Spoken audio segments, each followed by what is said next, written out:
네, 최근에 끝났던 월드컵 여러분 재밌게 보셨나요?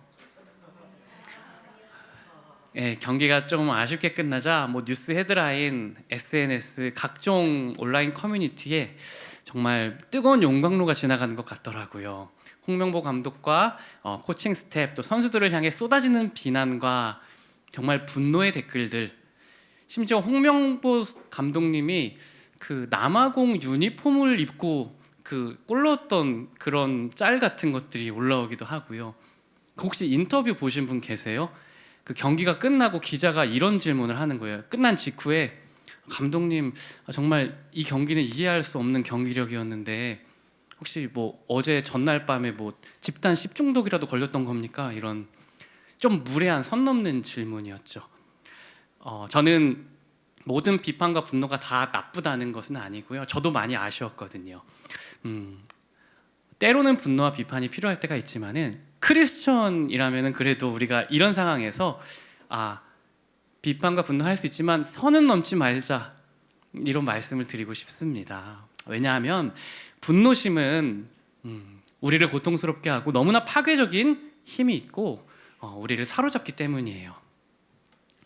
18세기 스코틀랜드 출신의 세계적인 외과 의사 존 헌터는 평소 자신의 협심증 증상이 바로 자신의 분노를 통해 더 악화될 것을 알았기 때문에 이렇게 말했는데, 같이 한번 읽어봅시다.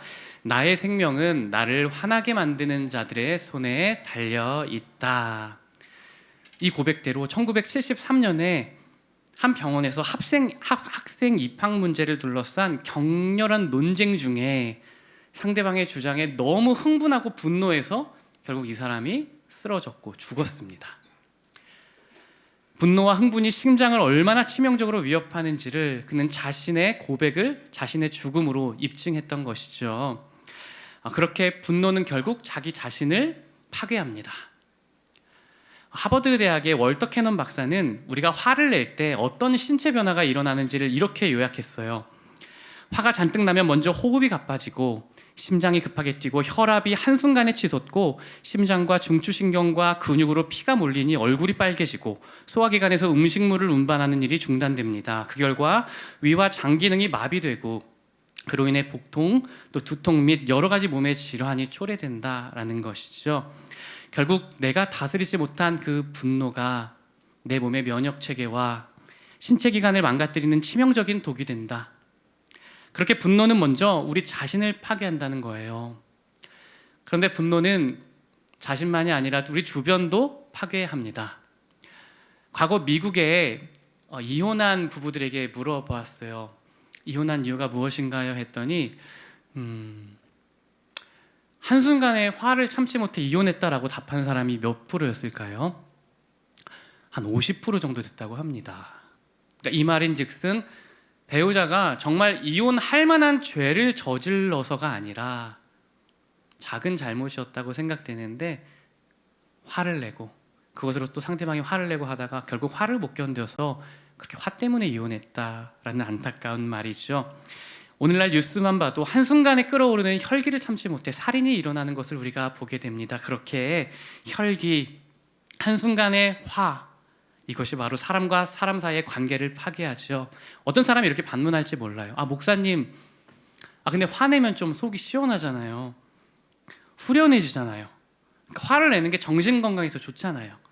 저는 화내는 게 옳다고 생각합니다. 여러분 중에도 그렇게 생각하는 분이 있을 수 있어요.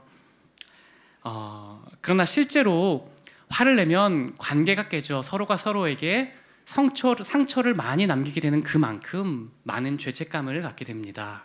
결국 화내는 사람에겐 평안이 없고 후회와 수치 그리고 수습만이 남죠. 그러므로 우리는 서론부에서 성내는 것이 나를 파괴하고 내 주변과 내 감정까지도 망가뜨린다는 것을 기억하며, 화내는 것은 메아리와 같아 결국 분노의 열매를 자신이 먹게 된다는 것을 기억했으면 좋겠습니다.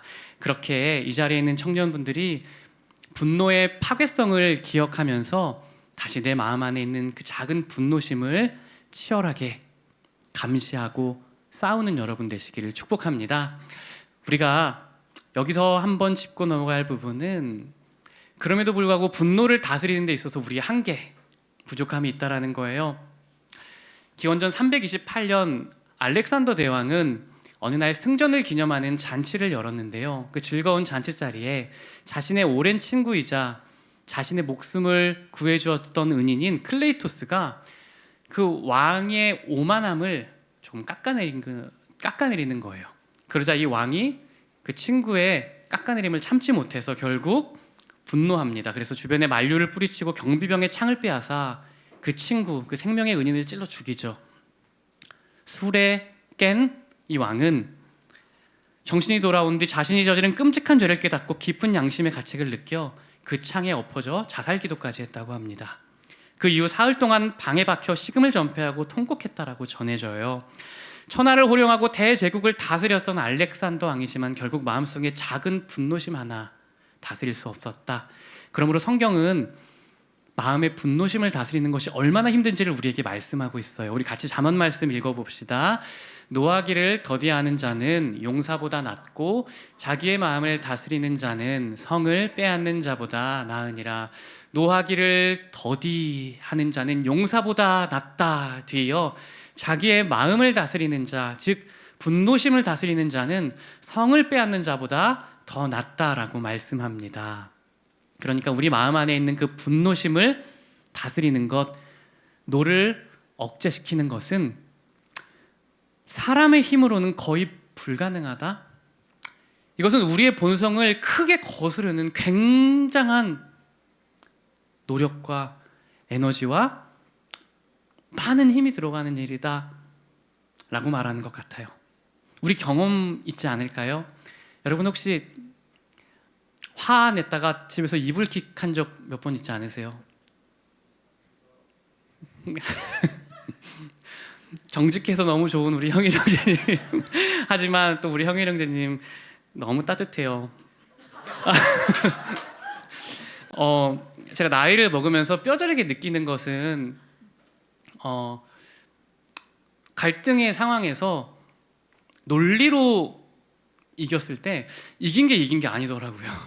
나이를 먹을수록 그냥 이겼는데 오히려 진 것 같은 느낌이, 어쨌든 그 사람은 상처받았으니까. 그래서 져주려고 좀 잘 안 되지만 노력을 좀 더 하게 되는 것 같아요. 대신에 져준 대신 기도하죠. 주님, 이분이 제가 이야기해도 잘 이게 먹히지 않겠지만 주님 변화시켜 주세요. 그래서 제 마음도 견딜 수 있게 도와주세요. 주님이 역사해 주세요. 이러면 시간이 지나고 그 실타래 같이 얽혔던 갈등들, 문제들이 해결되고 또 그 사람이 회복되는 것들도 보게 되는 것 같습니다. 이렇게 말한다고 제가 화가 없는 사람이라고 생각하면 여러분 큰 오해일 것 같아요.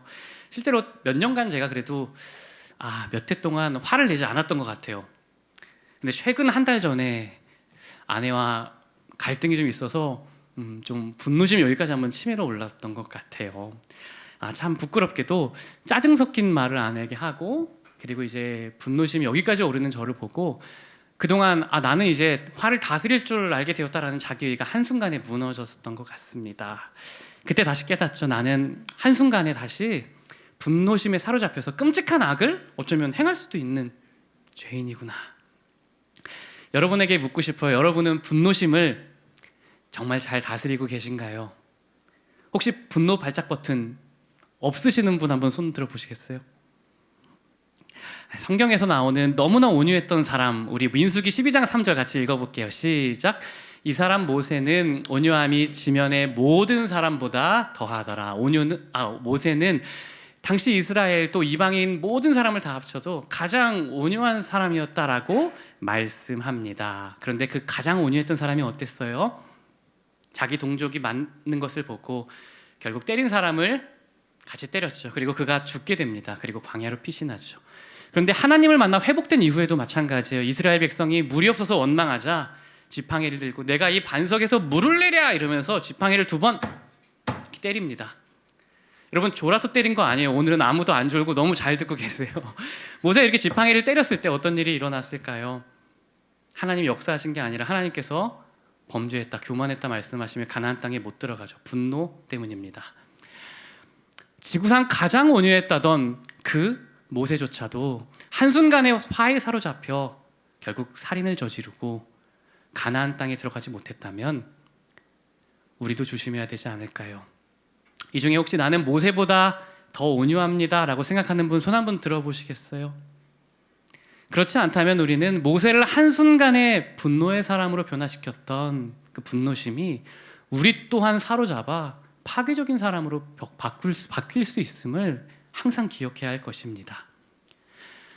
모세뿐만이 아니라 하나님의 사람 다윗, 예수님의 수제자 베드로, 사랑의 사도 요한, 심지어 사도 바울까지 이 하나님의 사람들은 모두 한순간의 혈기로 인해 큰 고통에 처할 뻔하거나 큰 관계의 깨어짐을 경험했죠. 여러분 중에 나는 다윗보다 성품이 뛰어나고 요한보다 더 사랑이 많다라는 분 계실까요?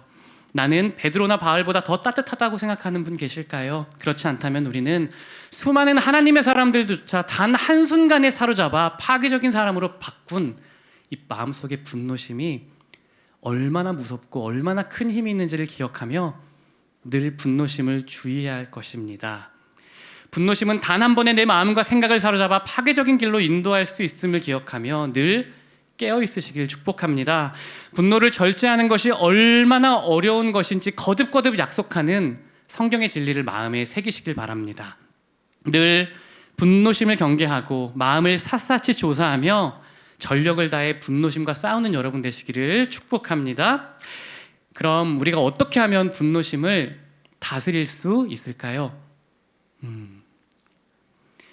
먼저 혹시 방법을 다루기 전에 이 자리에 분노 조절 장애로 마음의 어려움이 또 있으신 분들께 작은 격려 또 위로를 드리고 싶습니다. 사실 마음의 분노가 조절이 안 되는 건 어쩌면 여러분의 의지가 약하거나 여러분의 성품이 부족해서만은 아니라고 생각해요.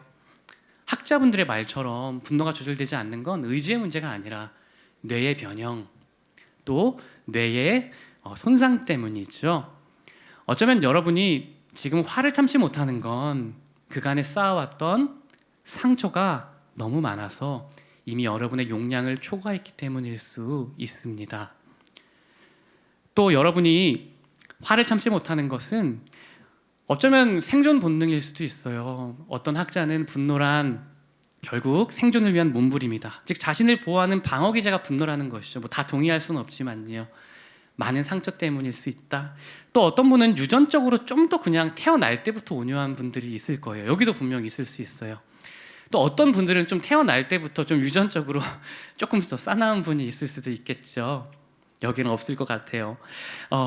그러므로 말씀드리고 싶은 건 분노 조절 장애는 사실은 원인이 너무 다양하기 때문에 여러분이 혹시 분노 조절이 안 돼서 고통받고 있다면 자기 자신을 너무 함부로 학대하거나 나쁘게 판단하지는 않았으면 좋겠습니다.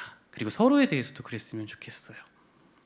그런 측면에서 분노가 조절되지 않을 때 의학적 치료를 받으며 그렇게 약물 치료를 통해 회복하는 것이 필요한 이유는 뇌의 손상이기 때문이죠. 또한 약물 치료와 함께 사회적 치료가 병행되는 것이 참 좋은 것 같습니다. 이것들을 통해서 또 하나님은 치료의 역사를 이뤄나가십니다. 그런데 또한 하나님께서는 분노심을 억제할 수 있도록 우리에게 성경 말씀을 통해 여러 가지 도움의 약속들을 주셨어요. 참 감사하게도 하나님은 분노가 이렇게 위험하다라는 것만 말씀하지 않고 분노를 억제시킬 수 있는 방법도 또 도움도 주십니다. 우리 첫 번째 방법 같이 읽어봅시다. 시작. 감정의 폭발을 멈추고 말하기를 더디하십시오. 말씀 읽어볼게요. 야고보서 1장 19, 20절 시작. 내 사랑하는 형제들아, 사람마다 듣기는 속히 하고 말하기는 더디하며 성내기도 더디하라. 사람이 성내는 것이 하나님의 의를 이루지 못함이라.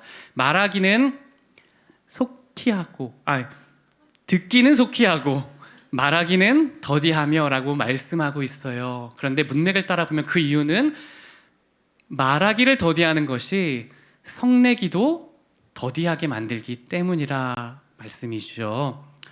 여러분 혹시 부부싸움 해보신 분 있으세요? 청년분들이죠.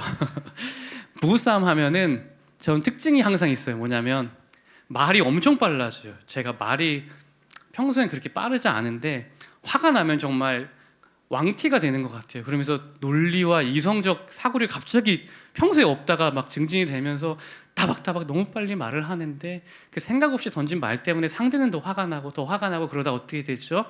큰 싸움으로 번지게 됩니다. 사실 분노가 치밀어 오를 때 가장 먼저 반응하는 게 우리의 입술입니다. 그리고 우리의 말 때문에 상대도 분노가 커지고 나도 그렇습니다. 그러므로 야고보는 화가 났을 때 우리의 입술에 브레이크를 걸어야 한다라고 조언한 거예요.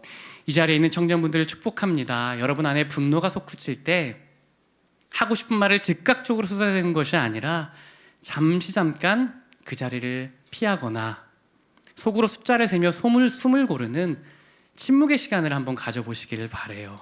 감정이 폭발할 것 같을 때 야고보의 권면대로 말하기를 더디함으로써 성내기도 더디하는 청년분들 되시기를 주님의 이름으로 축복합니다. 우리 두 번째 방법 같이 읽어볼게요. 시작. 징벌의 권한을 하나님께 맡기고 재판장이신 하나님을 신뢰하십시오. 분노가 치밀어 오를 때 그것이 증폭되는 이유는 내가 당한 이 억울한 고난에 대해 이 원수에게 보복하고 싶다, 복수하고 싶다라는 심리 때문인 것 같아요. 근데 하나님께서는 우리가 복수심에서 자유케 되도록 우리에게 또한 약속을 주시는데 로마서 말씀 같이 읽어봅시다. 내 사랑하는 자들아 너희가 친히 원수를 갚지 말고 하나님의 진노하심에 맡기라. 기록되었으되 원수 갚는 것이 내게 있으니 내가 갚으리라고. 이 말씀을 주신 목적 분명하죠. 우리가 원수를 갚고 싶어서 분노가 치밀어 오를 때 그 분노를 절제할 수 있도록 약속을 주신 것입니다. 그 방법은 분명해요. 원수 갚는 것 하나님께 맡겨. 우리 하나님은 우리의 구세주일 뿐만 아니라 온 세상의 심판주이십니다. 그것도 100% 공의로운 심판주이시죠. 그분은 내가 억울하게 당한 고난에 대해 결국 하나님의 때에 이 세상에서가 아니라면 결국 마지막 때에 100% 공의로 심판하실 것입니다. 바로 나에게 악을 행한 그 원수에게 하나님은 심판하시고 그 고난을 당한 나에게는 축복으로 갚아주시는 것이 하나님의 공의입니다. 우리가 이 사실을 기억할 때야 비로소 원수 갚는 것을 멈추게 되는 것 같아요. 내가 원수를 갚으면 내가 수습해야 됩니다.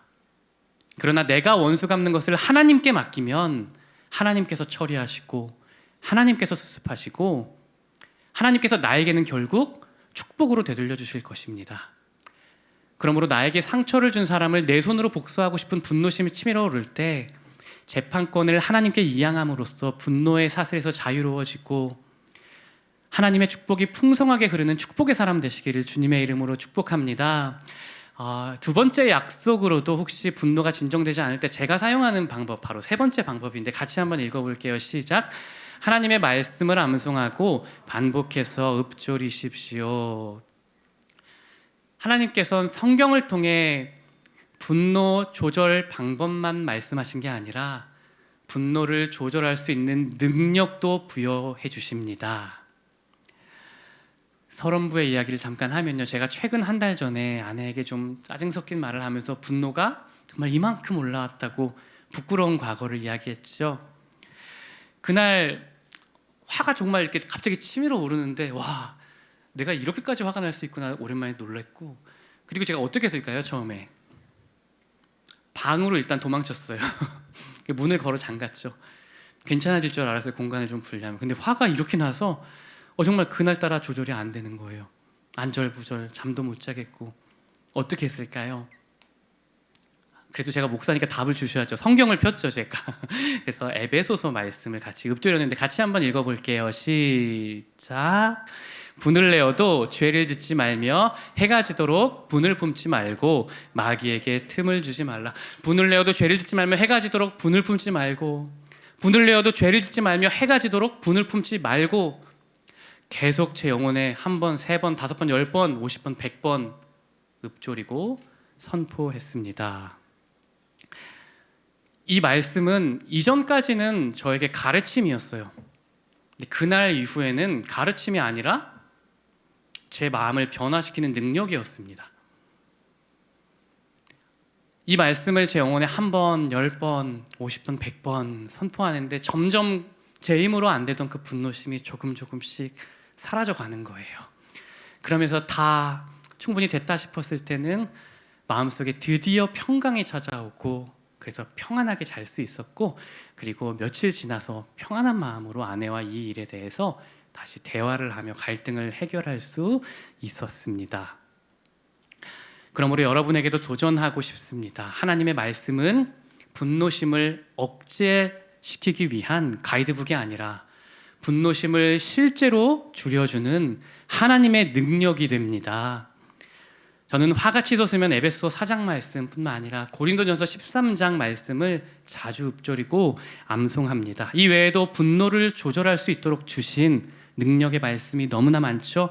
여러분의 하나님의 말씀을 가르침일 뿐 아니라 변화시키는 능력으로 여기시기를 축복합니다. 할 수 있는 대로 말씀을 많이 암송하세요. 여유 시간이 될 때마다 하나님의 말씀을 암송하세요. 너무 달콤하고 행복합니다. 그때 여러분의 영혼이 살아나게 될 거예요. 성경을 연구 대상이 아니라 입술로 읊조리고 선포할 때 우리 마음과 삶을 변화시키는 하나님의 능력으로 여기시기를 주님의 이름으로 축복합니다. 우리 마지막 넷째로 기억할 사실 읽어봅시다. 내가 받아야 할 하나님의 진노를 대신 당하신 예수를 바라보십시오. 여러분, 2000년 전 나를 위해 십자가에 달리신 하나님의 아들을 바라봅시다. 사람들이 침을 뱉고 뺨을 때리고 옷을 벗기고 수치를 주죠. 역사상 가장 억울하고 부당한 재판이었습니다. 예수님은 하늘의 천군 천사를 동원해서 바로 분노를 쏟으실 수 있었지만 그분은 짓밟히고 십자가에 달려 찢기면서도 단 한 번도 분노하지 않으셨어요. 질문해 봐야죠. 왜 그 지독한 모욕과 부당함을 당하면서도 예수님께서는 끝까지 분노를 참으셨을까요? 그 이유는 그분이 참지 않고 분노를 터뜨려 우리를 심판하시는 순간 저와 여러분에게 영원한 구원의 기회가 사라지기 때문이었습니다. 주님은 우리를 살리시기 위해 당연한 자신의 분노, 마땅히 내야 할 그 분노를 십자가 못으로 억누르셨습니다. 그렇게 죄인된 내가 받아야 할 하나님의 분노를 예수님이 대신 당하신 것입니다. 그리고 이 예수님의 십자가가 우리가 분노를 다스릴 수 있게 하는 최고의 능력이 됩니다. 내가 얼마나 억울한가를 생각하면 마음속에 분노가 치밀어 오르죠. 그러나 예수님이 나를 위해 얼마나 더 억울하게 고난당했는가를 묵상하면 그 분노가 녹아내리기 시작합니다. 내가 상처받은 것이 크다 느껴질 때 그분이 나를 위해 받으신 그 상처를 기억하면 내 마음속 분노의 불길이 잦아들죠. 마치 너무나 뜨거웠던 쇠가 물속에 담그면 금방 식어버리듯 예수님의 십자가를 기억하면 우리의 뜨거운 분노의 불길은 금방 차가워집니다. 그러므로 사랑은 성내지 아니하며 라는 말씀은 예수는 성내지 아니하며로 해석되어져야 하는 줄 믿어요. 사랑은 단순히 화를 참는 기술이 아니라 십자가에서 나를 향해 쏟아진 주님의 사랑을 경험할 때 흘러나오는 열매입니다. 내 힘으로 분노를 억누르는 것도 귀하지만 더 중요한 것, 내가 예수님께 어떤 사랑을 받고 어떤 은혜를 받았는가, 주님이 얼마나 많은 오래 참으심으로 나를 용서하고 있는가를 기억합시다. 이제 우리는 성찬상 앞에 나아가려고 하는데요. 성찬은 단순히 빵과 포도주를 먹는 시간이 아닙니다. 성찬은 듣는 설교 시간도 아니죠.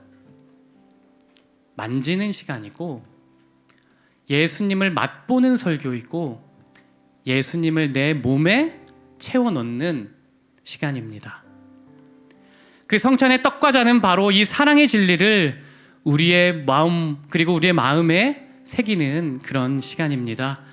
예수님의 살과 피, 그분이 우리를 위해 받으신 하나님의 진노, 그분이 대신 당하신 그 십자가의 사랑을 우리 입술로 받아먹고 우리의 몸에 영혼에 가득 채우는 시간입니다. 그러므로 이 시간 우리가 성찬 앞에 나아갈 때 단순히 의식을 치르는 마음으로 나아가지 맙시다. 내가 받아야 할 하나님의 진노를 대신 받으신 그 사랑 앞에 섭시다. 나를 위해 억울함을 감내하시고 나를 영원히 구원하시기 위해 끝까지 성내지 않으셨던 그 사랑 앞에 섭시다. 그렇게 떡과 잔을 대할 때 그분의 사랑을 깊이 마시고 그분의 사랑을 채웁시다. 그때 우리 안에 놀라운 일이 일어나 내 안에 뿌리 깊었던 그 분노심이 사라지고 나는 이만큼 대우받아야 한다던 내 권리에 대한 의식이 사라지며 내가 용서할 수 없던 사람을 다시 용서하고 끝까지 사랑할 수 있는 힘을 얻게 되는 줄 믿습니다. 이 시간에 성찬을 대할 때 예수님의 그 성내지 않으셨던 사랑이 바로 우리 마음속에 충만해져서 여러분의 삶에도 아름다운 열매가 맺어지기를 주님의 이름으로 축복합니다.